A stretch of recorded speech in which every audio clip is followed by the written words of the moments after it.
आरोपीला कठोर शिक्षा करण्याचा पोलिसांचा प्रयत्न। पुणे पोलीस आयुक्तांनी या संदर्भात माहिती दिली आहे। आरोपीला कठोर शिक्षा करण्याचा पोलिसांचा प्रयत्न आहे। गुन्हाच्या गावकऱ्यांचे आभार, गावकऱ्यांना भेटणार, मदत केलेल्या गावकऱ्यांचा सत्कार करणार असल्याचं पुणे पोलिसांनी म्हटलंय। महिलांच्या सुरक्षिततेबाबत काल परवा आपण पुन्हा आढावा घेतला।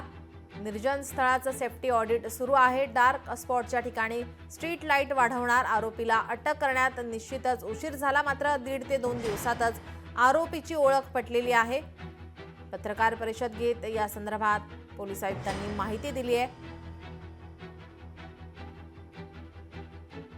सर्व प्रयत्नानंतर काल 1:10 सुमारास आरोपीला ताब्यात घेण्यात आलेले आहे। कोर्टात प्रोड्यूस करून त्यांचे PCR बद्दलचे इतर फॉर्मॅलिटीज करण्यात येईल। तपास साठी एक विशेष पथक तयार करण्यात आलेली आहे आणि सर्व दिशेनी पुरावा गोळा करण्याचे दृष्टिकोनातून प्रयत्न सुरू आहे आणि एक वॉटर टाईट केस तयार करून यामध्ये स्पेशल काउन्सिलची नियुक्ती होणार आहे आणि फास्ट ट्रॅकमध्ये या केसला आम्ही पुढे घेऊन जाऊन आरोपीला कडक ते कडक शिक्षा होईल यासाठी पोलीस दल पूर्णपणे प्रयत्नशील राहतील।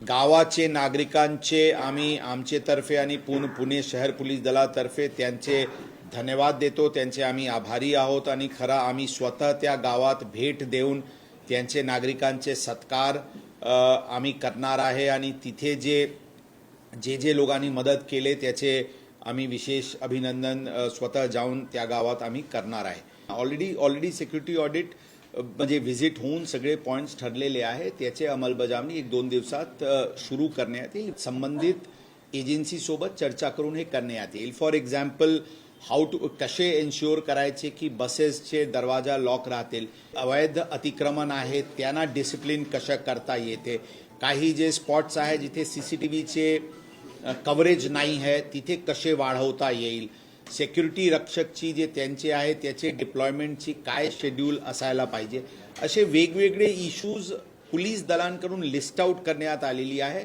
संबंधित डिपार्टमेंट सोबत कोऑर्डिनेट करून त्याच्यावर एक फॉर्मल ॲक्शन प्लॅन तयार करण्यात येईल आणि लवकरात लवकर ते सुरू करण्यात येईल। यावर मंत्री गुलाबराव पाटील काय म्हणालेत आपण पाहूयात।